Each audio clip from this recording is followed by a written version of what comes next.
நீங்க நிறுவனத்தோட சேர்ந்து தவறு செஞ்சுட்டு இப்போ நல்லது செய்ய போற மாதிரி நாடகம் ஆடுறீங்களா? இது நாடகம் ஆடுறீங்கன்னு நீங்க எப்படி சொல்ல முடியும்? ஒரு சாதாரண ஏஜென்ட்டுக்கு இந்த நிர்வாகத்துல என்ன நடக்குன்னு தெரியாது. ஆனா அந்த நிர்வாக அந்த பதவி அந்த அந்தஸ்துக்கு போகும்போதுதான் நிர்வாகத்தை பத்தி தெரிஞ்சுக்கிற முடியும். இன்னைக்கு இந்த நிர்வாகத்துல பல அடுக்கு ஏஜென்ட் அமைப்பு இருந்தது அப்படிங்கறத நீங்க புரிஞ்சுக்கணும். உங்களுக்கு தெரியும், ஒரு கஸ்டமர் பார்ட்னர், ஒரு sector head, team head, centre head, area head, regional head, zonal head, chief marketing, இப்படின்னு ஒரு பல அடுக்கு ஒரு ஏஜென்ட் பதவிகள் கொடுக்கப்பட்டிருந்துச்சு. இது இல்லைன்னு சொல்ல முடியாது.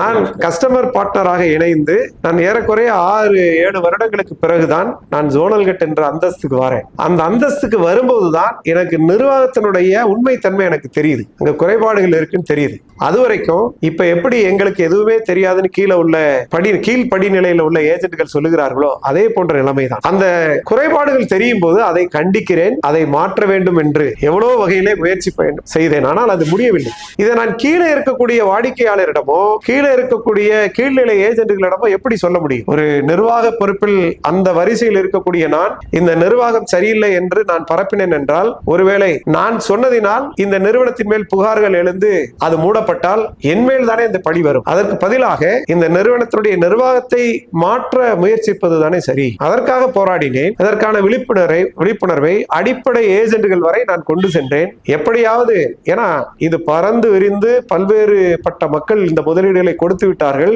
அவர்களுடைய முதலீடுகள் வீணாய் போய்விடக் கூடாது. இதை எப்படியாவது சரி செய்ய முடியுமா என்றுதான் நான் போராடினேன். வேற எந்த நோக்கமும் எனக்கு இல்லை.